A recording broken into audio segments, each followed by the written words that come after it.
যে ঘাসগুলাকে কিভাবে নিয়ে যাবো আমি তো এটা ভাবছি। প্রচুর ঘাস কাটছে, আপনাদের একটু দেখাবো। অবশ্যই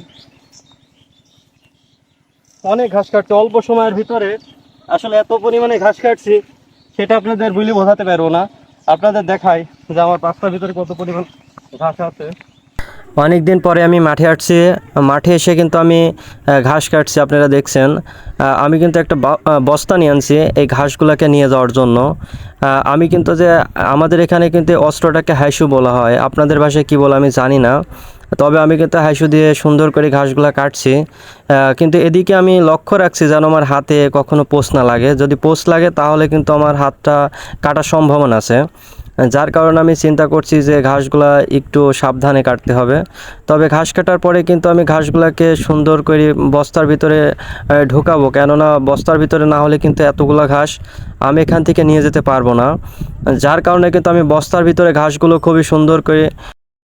আসসালামু আলাইকুম। অনেকদিন পরে আসছি ঘাস কাটতে।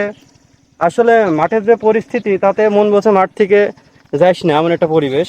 মাঠে যে এত পরিমাণ ঘাস, মানে সেটা আমি আগে কখনো দেখিনি। এই কারণেই যে আমি কিন্তু ওইভাবে মাঠে যাই না।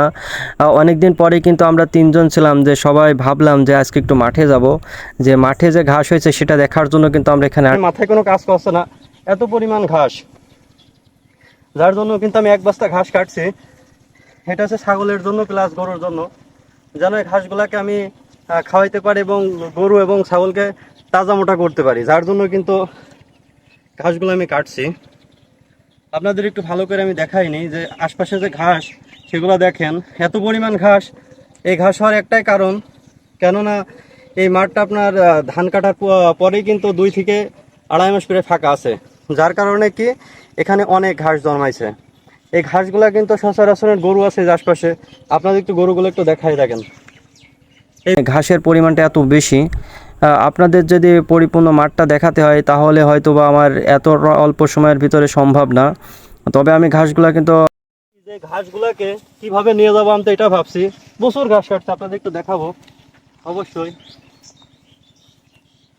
অনেক ঘাস কাটছে অল্প সময়ের ভিতরে। আসলে এত পরিমাণে ঘাস কাটছি সেটা আপনাদের বলে বোঝাতে পারবো না। আপনাদের দেখাই যে আমার রাস্তার ভিতরে কত পরিমাণ ঘাস আছে। ইতিমধ্যে কিন্তু আমার বস্তাটা ভর্তি হয়ে গেছে, যার কারণে আমি ঘাস আর কাটতে চাচ্ছি না। আমি কিন্তু এবার ভাবছি যে বাসায় চলে যাব, যেহেতু কিন্তু আকাশে যে বেলা ছিল সেটাও কিন্তু এখন নাই।